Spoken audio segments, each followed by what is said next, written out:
Continuando aqui a nossa matéria de pneumatologia, a doutrina que fala sobre o Espírito Santo. A gente está na introdução e o que nós lemos agora? Iremos abordar a pneumatologia partindo do Novo Testamento, pois existe uma diferença imensurável entre a revelação que Jesus trouxe acerca do Espírito Santo e aquelas referências do Antigo Testamento. O Antigo Testamento ele é parco na hora que ele vai falar sobre o Espírito Santo. Ele fala, lá no Antigo Testamento, ele é o Espírito de Deus, ele é o Espírito do Senhor, né? Isaías profetiza e fala: o Espírito do Senhor Jeová está sobre mim, pelo que ele me ungiu. No princípio criou Deus os céus e a terra era sem forma e vazia, e o Espírito de Deus se movia sobre a face das águas, e o Espírito de Deus veio sobre Jefté, o Espírito de Deus veio sobre Gideão, o Espírito de Deus veio sobre Sansão, e o Espírito de Deus fala várias vezes. Existem várias referências ao Espírito Santo no Antigo Testamento, mas não existe ensino. Existem referências ao Espírito Santo, mas não existe um ensino. O ensino está no Novo Testamento. Jesus começa a ensinar sobre o Espírito Santo e os apóstolos depois continuam. Vamos fazer o nosso ensino, nosso estudo de pneumatologia, partindo do entendimento do Novo Testamento para o Antigo. Isso é uma regra da hermenêutica cristã. Não tem como você entender as doutrinas cristãs começando com o Antigo Testamento, porque no meio do caminho você esbarra na falta de luz, porque o Antigo Testamento eles são as sombras da revelação, não é a revelação. Por ele ser as sombras, no meio do caminho você esbarra num texto, você tropeça e cai e fica por ali mesmo. A gente vai ver vários tropeços também que as pessoas cometeram contra a doutrina do Espírito Santo, vários tropeços. O que tem de heresia, vocês vão conhecer algumas aqui, estão presentes aí na apostila. Se vocês adiantarem a leitura, depois vocês vão encontrar essas heresias, mas aqui na aula a gente vai esclarecer aos poucos para os irmãos e para as irmãs. A gente não vai explorar toda a doutrina do Consolador, e sim algumas passagens do Evangelho de Marcos que falam sobre ele.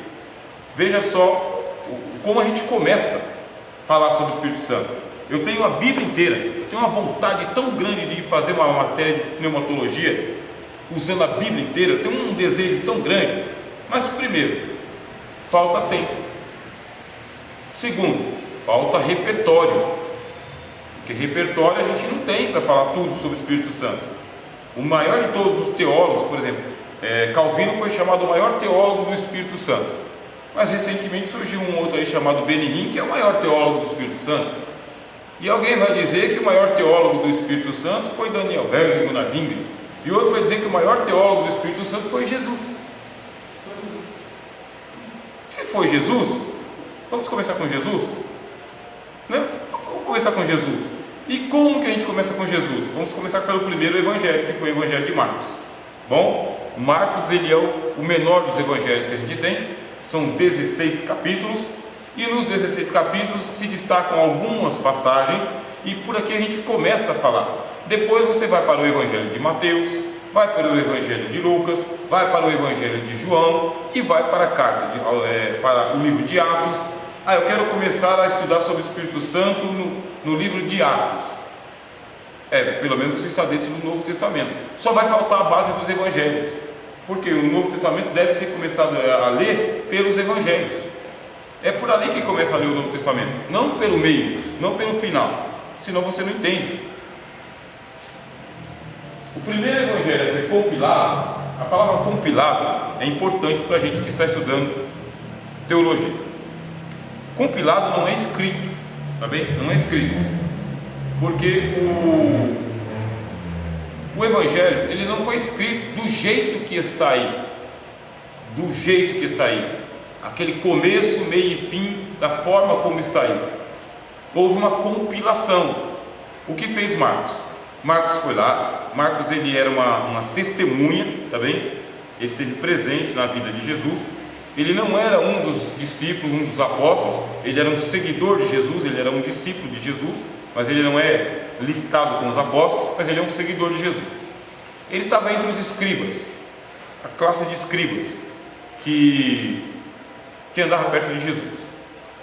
Como Marcos ele é sobrinho de Barnabé, e Barnabé é da tribo de Levi, é um levita, e Barnabé ele é de Chipre, que é uma região fora da Galileia. Esse é o raciocínio que a gente tem.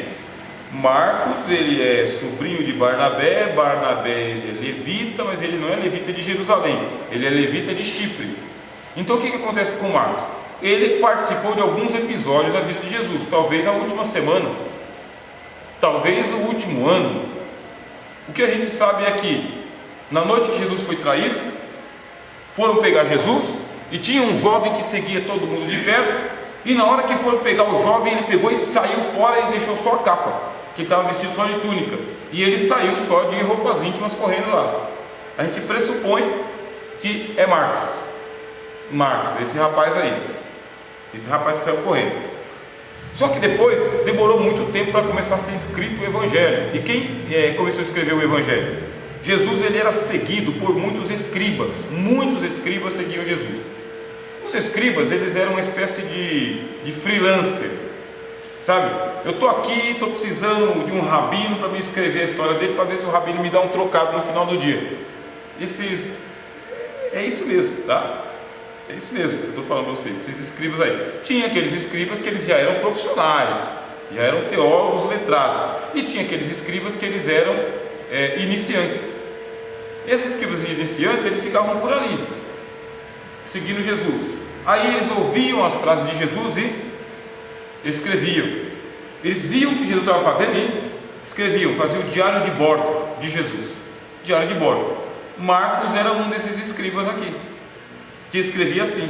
Só que o grego, porque o Novo Testamento foi escrito em grego, e o grego de Marcos não é um grego aprimorado, é um grego palestinense, é um grego que tropeça na gramática, sabe aquele português que a gente vai escrever, que a gente não sabe aonde vai a vírgula, aonde que vai o ponto, onde que termina a frase, onde que começa a outra, sabe aquele português que a gente erra bastante? É o Evangelho de Marcos, ele tem vários erros assim, vários erros. E o que nos parece que aconteceu com Marcos? Ele não é o escritor de tudo, ele é o compilador. Ele é aquele que ajuntou tudo aquilo que outras pessoas escreveram sobre Jesus, esses escribas escreveram sobre Jesus. Ele ajuntou o material, tudo que veio na mão dele, e ele compilou. O que é compilar? Essa parte é aqui, essa parte é aqui, essa parte é aqui.